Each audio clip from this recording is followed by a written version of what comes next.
নমস্কার বন্ধুরা, আজ আমি বানাতে চলেছি পটলের দম। পটলের দম বানানোর জন্য আমি নিয়ে নেব পটল, আলু, টমেটো, কাঁচা লঙ্কা, জিরে আদা বাটা, হলুদ গুঁড়ো, লবণ, 5 ফোড়ন, শুকনো লঙ্কা, একটা তেজপাতা। প্রথমে পটল ও আলুটাকে নুন হলুদ দিয়ে ভালো করে ভেজে নেব।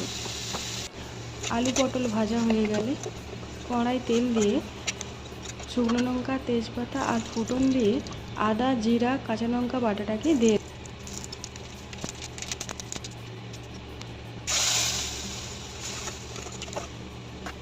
মশলার পেস্টটি দেওয়ার পর হলুদ গুঁড়ো দিয়ে দেবো। হলুদ আর মশলাটি ভালো করে কষিয়ে নেব যতক্ষণ না পর্যন্ত তেল ছেড়ে আসছে।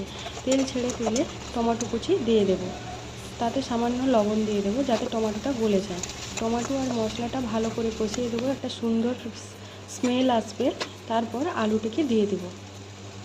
আলু মশলা ভালো করে কষিয়ে নেব। কিছুক্ষণ কষানোর পর জল ঢেলে দেবো।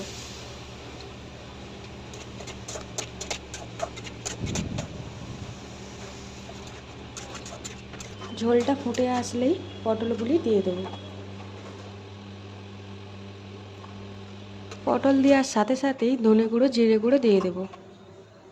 তারপর কিছুক্ষণ ফুটিয়ে নেব যতক্ষণ না পর্যন্ত আলু আর পটল সিদ্ধ হয়ে আসছে।